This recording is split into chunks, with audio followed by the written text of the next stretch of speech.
Le sponsoring dans le milieu des appâts pour la pêche de la carpe. Bonjour et bienvenue dans cette vidéo un peu particulière. Alors si je prends un peu le temps entre deux vidéos explicatives sur nos appâts pour vous parler du sponsoring dans le milieu des appâts, c'est que nous avons déjà reçu de nombreuses demandes. Que ce soit pour du sponsoring ou pour devenir testeur d'appâts, enfin ce genre de choses.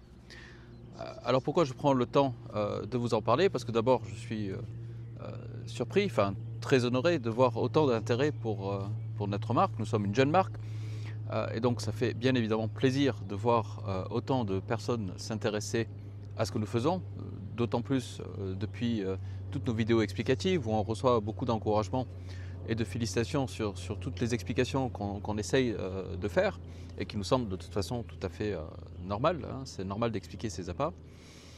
Et le corollaire un peu de ça, c'est qu'on reçoit déjà chaque jour des demandes de pêcheurs pour du sponsoring ou devenir testeur, ce genre de choses. Et ce qui me surprend le plus, hein, c'est que dans tous les cas, ce sont des pêcheurs qui n'ont finalement jamais eu l'occasion d'avoir nos appâts dans les mains. Et ça, je dois avouer que c'est quelque chose que j'ai du mal à comprendre. On peut en discuter dans les commentaires, hein, avoir votre opinion, ce serait intéressant. C'est un sujet ouvert à la discussion. Et c'est pas qu'on est contre recevoir des demandes, bien sûr, ça nous fait plaisir, ça montre un intérêt. Mais je dois avouer que même pour le pêcheur qui fait cette demande-là, j'ai du mal à comprendre quel est le sens de la démarche dans la mesure où ce pêcheur n'a jamais utilisé nos appâts. Hein. Pêcher pour une marque sans avoir pratiqué, je dirais de façon assez intensive, hein, parce qu'on ne peut pas avoir la qualité d'une bouillette sur une pêche ou deux. Enfin, un appât, il faut le pratiquer régulièrement pour le connaître, et a fortiori toute une gamme de produits, d'autant plus que notre gamme de produits est assez technique. Et demande une utilisation rigoureuse pour en tirer toute la valeur.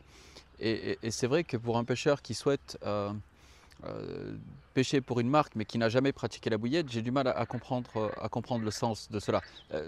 Et c'est surtout pour le pêcheur lui-même, parce que comment pouvons-nous vouloir pêcher pour une marque sans s'assurer en fait soi-même que l'on apprécie les produits, hein, qu'on pêche avec des appâts qui nous conviennent, avec des appâts dans lesquels nous avons confiance. Donc voilà, c'est pour ça que je lance un peu le sujet, un peu le débat. Une fois encore, il n'y a rien de négatif là-dedans, c'est juste que j'essaye de comprendre. Alors, pour ce qui est des testeurs, bon, nos appâts ont été très rigoureusement essayés, testés par diverses personnes, des pêcheurs confirmés, bien sûr.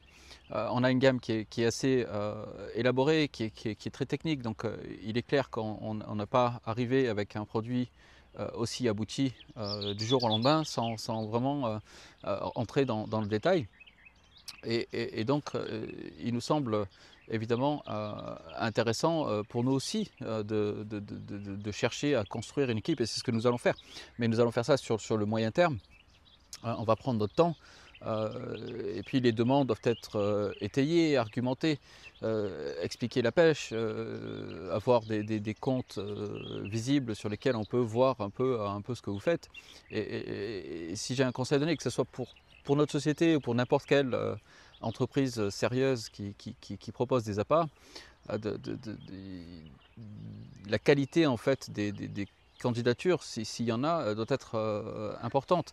Donc ce qu'on juge, je ne parle pas uniquement pour ma société, mais je pense que toutes les sociétés de qualité raisonnent un peu de la même façon. Ce n'est pas qu'une question de faire des carpes, qu'une question de faire des grosses carpes. D'ailleurs, on fait des grosses carpes que s'il y en a. Si on pêche comme ici, il n'y a pas de grosses carpes, ben on ne fait pas de grosses carpes, même si on est un bon pêcheur. Mais ce qui est important, ce n'est pas uniquement le niveau de pêche, c'est la qualité de la démarche, c'est la façon de s'exprimer, la façon de présenter sa pêche, la qualité des visuels, enfin tout cet élément de qualité, voilà, la qualité d'expression, parce que quand on pêche pour une marque, quand on pêche pour une société, c'est l'image en fait de la marque qui est mise en jeu. Et donc c'est quelque chose d'extrêmement sérieux. En tout cas, c'est comme ça que moi je le vois. Et il est clair que si équipe nous aurons dans quelques temps, elle sera constituée de personnes qui montrent un sérieux important, qui connaissent nos produits, qui ont déjà pratiqué nos produits, qui maîtrisent nos produits d'une façon, on va dire, régulière et correcte, pour pouvoir bien entendu en parler de la meilleure des façons. Voilà, donc nous sommes dans ce sens-là, on est dans une démarche qualitative pour tous nos appâts, pour notre site internet, pour nos vidéos, on essaye d'expliquer dans le détail, donc je crois qu'il faut bien comprendre cette volonté de faire de la qualité, et faire de la qualité, c'est pas que proposer des appâts de qualité, mais c'est aussi faire de la qualité sur tout ce que nous faisons, donc construire une équipe de qualité, échanger avec les clients, discuter avec les différents carpistes, et il est clair que cet élément de qualité, il est majeur. Voilà. Donc je voulais faire cette vidéo pour lancer un peu la discussion, parce que voilà, je suis le premier surpris de voir autant de demandes. C'est pas que ça nous fait très plaisir, c'est pas le problème. Et il n'y a pas de côté péjoratif dans cette vidéo, loin de là.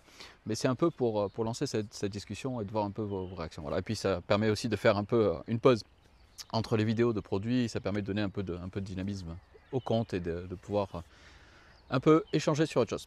Voilà, allez, je vous dis à très bientôt pour de nouvelles vidéos.